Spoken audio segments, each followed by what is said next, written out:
അമൃത് Veni hair elixir presents daily news പ്രഭാത വാർത്തകൾ powered by Pulimoottil silks KSFE. ഈ ആണുങ്ങൾക്ക് മാത്രം എന്താ ഇത്ര അധികം നെറ്റ് കെയറിലും ഹെയർ ലോസ് ഒക്കെ ഉണ്ടാവണേ? ആണുങ്ങളുടെ ഹെയർ ലോസിന്റെ മേജർ റീസൺസ് തന്നെ ഡിഫറെന്റ് ആണ്. സ്കാൽപ്പിലുള്ള 5 ആൽഫ റിഡക്ടേസ് എന്ന എൻസൈം നിങ്ങളുടെ ഹോർമോണുമായി ചേർന്ന് ഹെയർ ഫോളിക്കിൾസിനെ ചുരുക്കുന്നു. Amrit Veni hair elixir for men use ചെയ്യൂ. പുരുഷന്മാർക്ക് വേണ്ടി ബയോടെക്നോളജി പ്രകാരം പ്രത്യേകം ഡെവലപ്പ് ചെയ്തത്. നമസ്കാരം, ഞാൻ ഡെയ്സി ബിജു. ഡെയിലി ന്യൂസിന്റെ പ്രഭാത വാർത്തകളിലേക്ക് സ്വാഗതം. ഇന്ന് ഏപ്രിൽ 23 ബുധനാഴ്ച. ജമ്മു കാശ്മീരിലെ പഹൽഗാമിൽ വിനോദസഞ്ചാരികൾക്ക് നേരെ വൻ ഭീകരാക്രമണം. ആക്രമണത്തിൽ 28 പേർ കൊല്ലപ്പെട്ടു, നിരവധി പേർക്ക് പരിക്കേറ്റു. വിവിധ സംസ്ഥാനങ്ങളിൽ നിന്നുള്ള വിനോദസഞ്ചാരികളാണ് കൊല്ലപ്പെട്ടതെന്നാണ് ലഭിക്കുന്ന വിവരം. കൊല്ലപ്പെട്ടവരിൽ 2 വിദേശികളുണ്ടെന്നാണ് സൂചന. വിനോദസഞ്ചാരികൾ പതിവായി എത്തുന്ന ബൈസരൻ താഴ്വരയിലാണ് ആക്രമണം നടന്നത്. ജമ്മു കാശ്മീരിലെ പഹൽഗാമിലുണ്ടായ ഭീകരാക്രമണത്തിൽ മരിച്ചവരിൽ കൊച്ചി ഇടപ്പള്ളി സ്വദേശിയും. ഇടപ്പള്ളി മങ്ങാട്ട് നീരാഞ്ജനത്തിലെ നാരായണ മേനോന്റെ മകൻ 68 വയസ്സുള്ള രാമചന്ദ്രനാണ് കൊല്ലപ്പെട്ടത്. കുടുംബത്തോടൊപ്പം തിങ്കളാഴ്ചയാണ് രാമചന്ദ്രൻ കാശ്മീരിലേക്ക് പോയത്. രാമചന്ദ്രനൊപ്പം ഭാര്യ ഷീല, മകൾ അമ്മു, അമ്മുവിന്റെ 2 ഇരട്ടക്കുട്ടികൾ എന്നിവരാണ് ഉണ്ടായിരുന്നത്. മകൾ അമ്മുവാണ് മരണവിവരം നാട്ടിലറിയിച്ചത്. രാമചന്ദ്രന്റെ കുടുംബം സുരക്ഷിതമാണെന്നാണ് വിവരം. ജമ്മു കാശ്മീരിൽ വിനോദസഞ്ചാരികൾക്ക് നേരെയുണ്ടായ ഭീകരാക്രമണത്തിന്റെ ഉത്തരവാദിത്വം ഏറ്റെടുത്ത് പാക് ഭീകര സംഘടനയായ the resistance front. Lashkar e Taiba അനുകൂല സംഘടനയാണ് TRF. 2023 ജനുവരിയിൽ ആഭ്യന്തര മന്ത്രാലയം TRFനെ ഭീകര സംഘടനയായി പ്രഖ്യാപിച്ചിരുന്നു. ഇന്നലെ ഉച്ചയ്ക്ക് 2:30ഓടെയാണ് ഭീകരർ വിനോദസഞ്ചാരികൾക്ക് നേരെ വെടിയുതിർക്കുന്നത്. മിനി സ്വിറ്റ്സർലൻഡ് എന്നറിയപ്പെടുന്ന കശ്മീർ താഴ്വരയിലാണ് പഹൽഗാം. ദക്ഷിണ കാശ്മീരിലെ അനന്ത്നാഗ് ജില്ലയിലെ ഒരു പ്രധാന വിനോദസഞ്ചാര കേന്ദ്രം കൂടിയാണ് ഭീകരാക്രമണം നടന്ന ഈ മേഖല. തലസ്ഥാന നഗരമായ ശ്രീനഗറിൽ നിന്ന് 90 കിലോമീറ്റർ അകലെയാണ് പഹൽഗാം. ട്രെക്കിങ്ങിനായി എത്തിയ വിനോദസഞ്ചാരികളാണ് ആക്രമണത്തിന് ഇരയായത്. സൈനിക വേഷത്തിലെത്തിയ ഭീകരരാണ് വിനോദസഞ്ചാരികൾക്ക് നേരെ വെടിയുതിർത്തത്. ജമ്മു കാശ്മീരിലെ പഹൽഗാമിൽ വിനോദസഞ്ചാരികൾക്ക് നേരെയുണ്ടായ ഭീകരാക്രമണത്തെ ശക്തമായി അപലപിച്ച് പ്രധാനമന്ത്രി നരേന്ദ്രമോദി. ഇത്രയും ഹീനമായ കൃത്യത്തിന് പിന്നിൽ പ്രവർത്തിച്ചവരെ നിയമത്തിന് മുന്നിൽ കൊണ്ടുവരുമെന്നും വെറുതെ വിടില്ലെന്നും പ്രധാനമന്ത്രി സാമൂഹിക മാധ്യമത്തിലൂടെ പ്രതികരിച്ചു. ഭീകരാക്രമണത്തിൽ മൃതിയടഞ്ഞവരുടെ കുടുംബങ്ങളോട് അദ്ദേഹം അനുശോചനം അറിയിക്കുകയും ചെയ്തു. അതേസമയം ഭീകരാക്രമണത്തിന്റെ പശ്ചാത്തലത്തിൽ സൌദി സന്ദർശനം വെട്ടിച്ചുരുക്കി പ്രധാനമന്ത്രി നരേന്ദ്രമോദി ഉടൻ ഇന്ത്യയിലേക്ക് തിരിക്കും. അമേരിക്കയിലുള്ള ധനമന്ത്രി നിർമ്മല സീതാരാമനും സന്ദർശനം വെട്ടിച്ചുരുക്കും. പഹൽഗാം ഭീകരാക്രമണത്തിന്റെ പശ്ചാത്തലത്തിൽ കേന്ദ്ര ആഭ്യന്തരമന്ത്രി അമിത്ഷാ ശ്രീനഗറിലെത്തി ഉന്നത ഉദ്യോഗസ്ഥരുമായി ചർച്ച നടത്തി. മുഖ്യമന്ത്രി ഒമർ അബ്ദുള്ള, ജമ്മു കാശ്മീർ ലഫ്റ്റനന്റ് ഗവർണർ മനോജ് സിൻഹ എന്നിവരും യോഗത്തിൽ പങ്കെടുത്തു. ഭീകരാക്രമണം നടന്ന സ്ഥലം അമിത്ഷാ ഇന്ന് സന്ദർശിക്കും. ആക്രമണത്തിന്റെ പശ്ചാത്തലത്തിൽ കേന്ദ്ര സർക്കാർ സർവകക്ഷി യോഗം വിളിക്കണമെന്ന് കോൺഗ്രസ് ആവശ്യപ്പെട്ടു.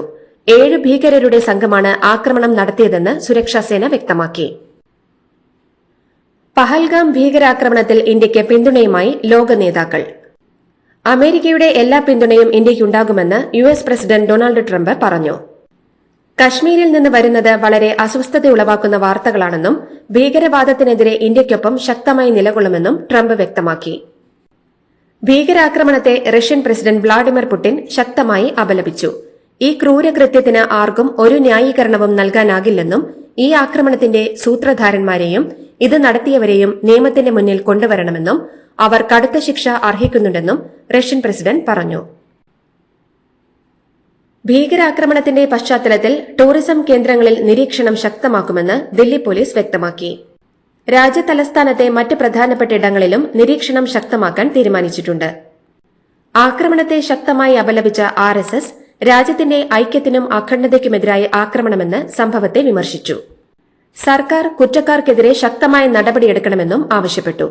രാഷ്ട്രീയ പാർട്ടികളെ കേന്ദ്ര സർക്കാർ വിശ്വാസത്തിലെടുക്കണമെന്നും ഈ ഭീകരാക്രമണത്തിന് മറുപടി നൽകാതിരിക്കരുതെന്നും കോൺഗ്രസ് നേതാവ് ജയ്റാം രമേശ് പ്രതികരിച്ചു.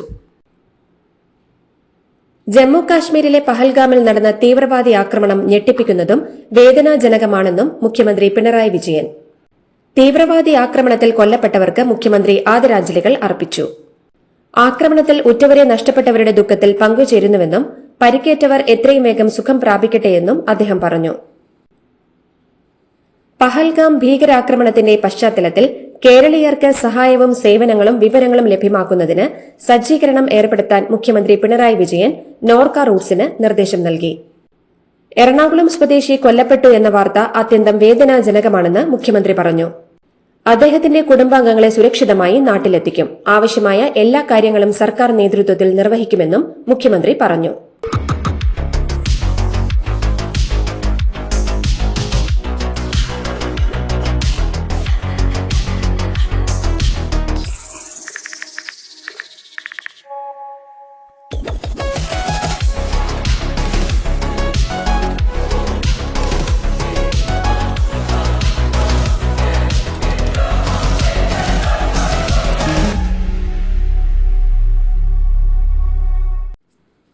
സർക്കാരിന്റെ വാർഷികാഘോഷ പരിപാടിയിൽ സംസാരിക്കുന്നതിനിടെ യുഡിഎഫിനെ പരിഹസിച്ച് മുഖ്യമന്ത്രി പിണറായി വിജയൻ.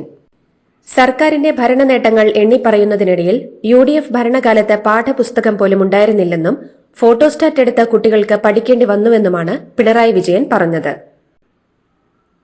2025 ദേശീയ പഞ്ചായത്ത് പുരസ്കാരത്തിൽ പഞ്ചായത്ത് ക്ഷമതാ നിർമ്മാൺ സർവോത്തം സൻസ്ഥാൻ പുരസ്കാരം നേടിയ കിലയെ തദ്ദേശ സ്വയംഭരണ വകുപ്പ് മന്ത്രി എം.പി. രാജേഷ് അഭിനന്ദിച്ചു. തുടർച്ചയായി രണ്ടാമത്തെ തവണയാണ് കില പുരസ്കാരം സ്വന്തമാക്കുന്നത്. ഗ്രാമപഞ്ചായത്തുകളുടെ കാര്യക്ഷമത വർദ്ധിപ്പിക്കാനും നൈപുണ്യ വികസനത്തിനും മെച്ചപ്പെട്ട സേവനം ഉറപ്പുവരുത്താനും നടത്തിയ ഇടപെടലുകളാണ് കിലയെ ദേശീയ പുരസ്കാരത്തിന് അർഹമാക്കിയത്. അട്ടപ്പാടി ആദിവാസി ഉന്നതികളിലെ അനർട്ട് അഴിമതിയിൽ അന്വേഷണത്തിന് പ്രത്യേക സമിതിയെ നിയോഗിച്ച് ഉത്തരവിട്ട് ഊർജ്ജവകുപ്പ്. ഊർജ്ജവകുപ്പ് ജോയിന്റ് സെക്രട്ടറി അധ്യക്ഷനായ 3-അംഗ സമിതിയാണ് അന്വേഷണത്തിനായി നിയോഗിച്ചിരിക്കുന്നത്.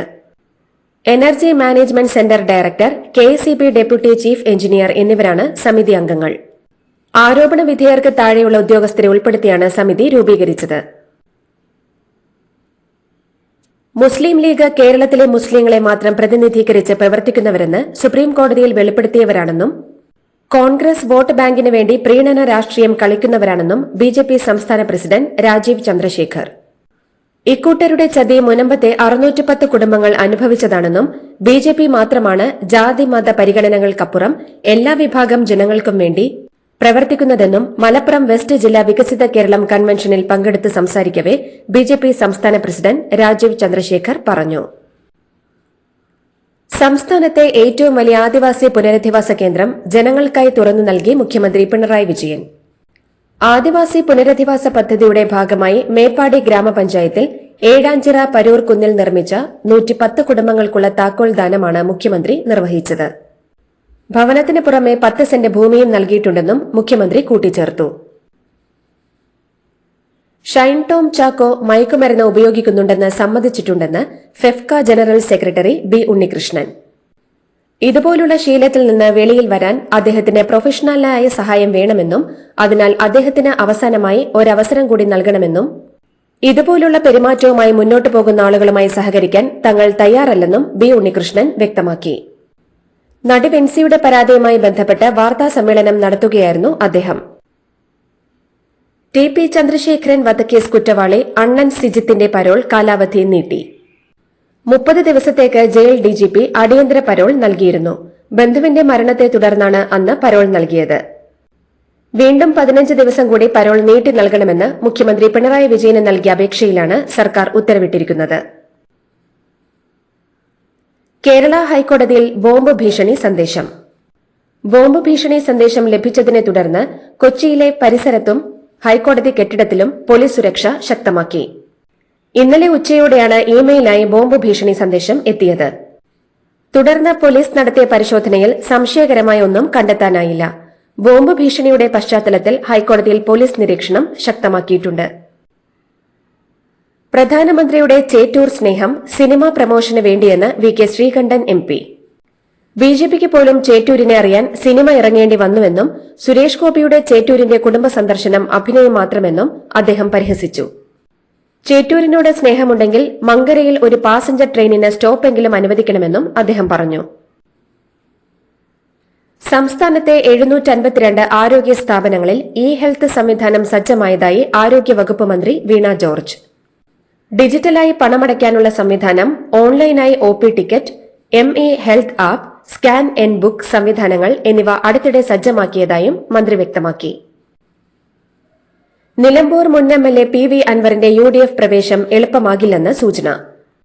തനിച്ചു വരികയോ പ്രാദേശിക പാർട്ടി രൂപവൽക്കരിച്ച് വരികയോ വേണമെന്ന ഫോർമുല അൻവറിന് കോൺഗ്രസ് നേതൃത്വം മുന്നിൽ വച്ചേക്കുമെന്ന സൂചനയാണ് പുറത്തുവരുന്നത്. കോട്ടയം തിരുവാതുക്കൽ ഇരട്ട കൊലപാതകത്തിലെ പ്രാഥമിക പോസ്റ്റ്മോർട്ടം റിപ്പോർട്ട് പുറത്ത്. വിജയകുമാറിന്റെയും മീരയുടെയും മരണത്തിന് കാരണം തലക്കേറ്റ ക്ഷതമാണെന്ന് റിപ്പോർട്ടിൽ വ്യക്തമാക്കുന്നു. മൂർച്ചയേറിയ ആയുധം കൊണ്ട് മുറിവേൽപ്പിച്ചതെന്നാണ് പോസ്റ്റ്മോർട്ടം റിപ്പോർട്ടിൽ പറയുന്നത്. ഇന്നലെ രാവിലെയാണ് കോട്ടയം തിരുവാതുക്കലിൽ വ്യവസായിയായ വിജയകുമാറിനെയും ഭാര്യ മീരയെയും വീടിനുള്ളിൽ മരിച്ച നിലയിൽ കണ്ടെത്തിയത്. തിരുവാതുക്കലിൽ ഇരട്ടക്കൊല നടന്ന വീട്ടിലെ കിണർ പരിശോധിക്കും. കിണറ്റിലെ വെള്ളം വറ്റിച്ച് പരിശോധന നടത്താനാണ് തീരുമാനം. CCTV, DVR അടക്കം കണ്ടെത്താനുള്ള തിരച്ചിലിന്റെ ഭാഗമായാണ് പരിശോധന. കിണറിന്റെ പരിസരത്ത് പ്രതിയെത്തിയതിന്റെ ലക്ഷണങ്ങൾ പോലീസിന് ലഭിച്ചിരുന്നു. കാൽപ്പാടുകളും പേപ്പർ കഷ്ണങ്ങളും കിണറിനരികിൽ കണ്ടെത്തിയിട്ടുണ്ട്. മോൾക്ക് ബർത്ത്ഡേ ഗിഫ്റ്റ് വാങ്ങണ്ടേ? ഷോപ്പിൽ കൊണ്ടുപോയി ഇഷ്ടമുള്ള വാങ്ങി കൊടുക്കാം. അപ്പൊ ഏട്ടൻ വരുന്നുണ്ടോ?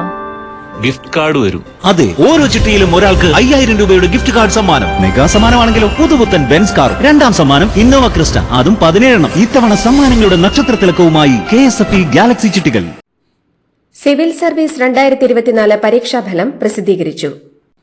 യൂണിയൻ പബ്ലിക് സർവീസ് കമ്മീഷൻ നടത്തിയ കഴിഞ്ഞ വർഷത്തെ പരീക്ഷയുടെ ഫലമാണ് പ്രസിദ്ധീകരിച്ചത്.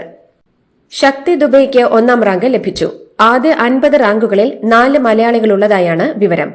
ആദ്യ 100 റാങ്കുകളിൽ 5 മലയാളി വനിതകളും ഉൾപ്പെട്ടിട്ടുണ്ട്.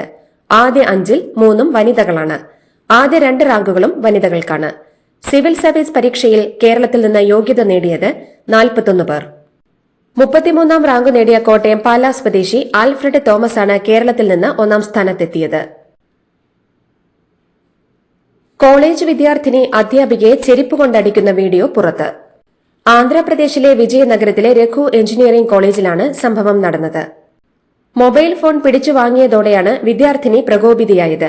വിദ്യാർത്ഥിനി അധ്യാപികയുമായി തർക്കിക്കുന്നത് വൈറലായ വീഡിയോയിൽ കാണാം. വാഹനത്തിൽ ഇന്ധനം അടിസ്ഥാനമാക്കിയുള്ള കളർ കോഡ് ചെയ്ത സ്റ്റിക്കർ ഇല്ലെങ്കിൽ പിഴ ഈടാക്കുമെന്ന് ദില്ലി സർക്കാർ. പുതിയതും പഴയതുമായ വാഹനങ്ങൾക്ക് നിയന്ത്രണം ബാധകമാണ്.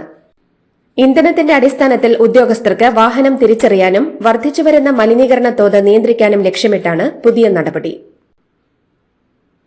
ജനാധിപത്യ രാജ്യങ്ങളിലെ ഏറ്റവും ജനകീയനായ നേതാവാണ് നരേന്ദ്രമോദിയെന്നും മോദിയുടെ സ്വീകാര്യതയിൽ അസൂയയുണ്ടെന്ന് അദ്ദേഹത്തോട് പറഞ്ഞതായും American vice president JD Vance പറഞ്ഞു. ബൈഡൻ ഭരണകൂടത്തെ പോലെ മോദിയെ ഉപദേശിക്കുന്ന സമീപനം ട്രംപ് സർക്കാരിനില്ലെന്നും വ്യക്തമാക്കിയ വാൻസ് ട്രംപിന്റെ വ്യാപാര നയത്തെ പ്രകീർത്തിക്കുകയും ചെയ്തു. ഇന്ത്യയെയും ബംഗ്ലാദേശിനെയും ബന്ധിപ്പിക്കുന്ന റെയിൽവേ പദ്ധതികൾ ഇന്ത്യ താൽക്കാലികമായി നിർത്തിവച്ചതായി റിപ്പോർട്ട്. ബംഗ്ലാദേശിലെ രാഷ്ട്രീയ അസ്ഥിരതയും തൊഴിലാളികളുടെ സുരക്ഷയുമായി ബന്ധപ്പെട്ട ആശങ്കകളുമാണ് ഈ തീരുമാനത്തിന് കാരണമെന്നും ഇന്ത്യ ബദൽ മാർഗങ്ങൾ ആസൂത്രണം ചെയ്യുകയാണെന്നും റിപ്പോർട്ടുകളുണ്ട്. IPLൽ ലക്നൌ സൂപ്പർ ജയന്റ്സിനെതിരെ ഡൽഹി ക്യാപിറ്റൽസിന് 8 വിക്കറ്റിന്റെ തകർപ്പൻ ജയം. ടോസ് നഷ്ടപ്പെട്ട് ബാറ്റിംഗിനിറങ്ങിയ ലക്നൌവിന് 52 റൺസെടുത്ത എയ്ഡൻ മാർക്രമും 45 റൺസെടുത്ത മിച്ചൽ മാർഷും മികച്ച തുടക്കം നൽകിയെങ്കിലും നിശ്ചിത ഓവറിൽ 6 വിക്കറ്റ് നഷ്ടത്തിൽ 159 റൺസ് നേടാനേ സാധിച്ചുള്ളൂ. മറുപടി ബാറ്റിംഗിനിറങ്ങിയ ഡൽഹി 17.5 ഓവറിൽ വിജയലക്ഷ്യം മറികടന്നു.